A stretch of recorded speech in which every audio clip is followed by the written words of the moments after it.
इमरान खान की नाकाबिले जमानत वारंट गिरफ्तारी, पुलिस की बख्तरबंद गाड़ी जमान पार्क पहुंच गई। चेयरमैन पाकिस्तान तहरीक इंसाफ इमरान खान के नाकाबिले जमानत वारंट गिरफ्तारी जारी होने के बाद इस्लामाबाद पुलिस की टीम लाहौर में मौजूद है और आज वारंट की तकमील कराए जाने का इम्कान है। जराये के मुताबिक पुलिस की बख्तरबंद गाड़ी जमान पार्क पहुंच गई है। पीटीआई कारकुनान की भी जमान पार्क आमद जारी है। जराये का कहना है कि डीआईजी ऑपरेशंस इस्लामाबाद शहजाद बुखारी भी इमरान खान की गिरफ्तारी के लिए लाहौर पहुंच गए हैं। चेयरमैन पीटीआई इमरान खान के नाकाबिले जमानत वारंट गिरफ्तारी जारी होने के बाद इस्लामाबाद पुलिस लाहौर पहुंची, जहां सीसीपीओ लाहौर बिलाल सदीक कमियाना की जेर सदारत मुशावरती इजलास हुआ। इजलास में इमरान खान की गिरफ्तारी के हवाले से मुख्तलिफ ऑपरेशंस और तरीक़ेकार पर गौर किया गया।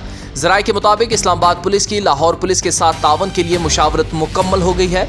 कारकुनान की जानब से रद्द-ए-अमल की सूरत में तैयारियां मुकम्मल कर ली गई हैं। कारकुनान और मुकामी रहनुमाओं की फहरिस्तें भी तैयार कर ली गई हैं। लाहौर पुलिस का कहना है कि कानूनी कार्रवाई की राह में रुकावट डालने वालों से सख्ती से निपटा जाएगा। जराये के मुताबिक इस्लामाबाद पुलिस इमरान खान के चीफ सिक्योरिटी अफसर से भी राब्ता करेगी। नाज़रीन, ख्याल रहे कि खातून जज को धमकाने और तोशाखाना केस में अदम पेशी पर इस्लामाबाद की 2 अदालतों ने गुज़श्ता रोज इमरान खान की अलहदा नाकाबिले जमानत वारंट गिरफ्तारी जारी किए थे। इमरान खान गुज़श्ता रोज तलबी के बावजूद सिक्योरिटी खदशात पर अदालत पेश न हुए, ताहम उन्होंने लाहौर में पीटीआई रैली की क़ियादत की। आज इस्लामाबाद की अदालत ने खातून जज को धमकी देने के केस में जारी इमरान खान की नाकाबिले जमानत वारंट गिरफ्तारी 16 मार्च तक मुअत्तल कर दिए। एडिशनल सेशन जज फैजान हैदर किलानी ने पुलिस को 16 मार्च तक इमरान खान को गिरफ्तार करने से रोकते हुए फ्रीकेन को नोटिस जारी कर दिए और समाअत 16 मार्च तक मुलतवी कर दी, जबकि तोशाखाना केस में उनका वारंट बरकरार है।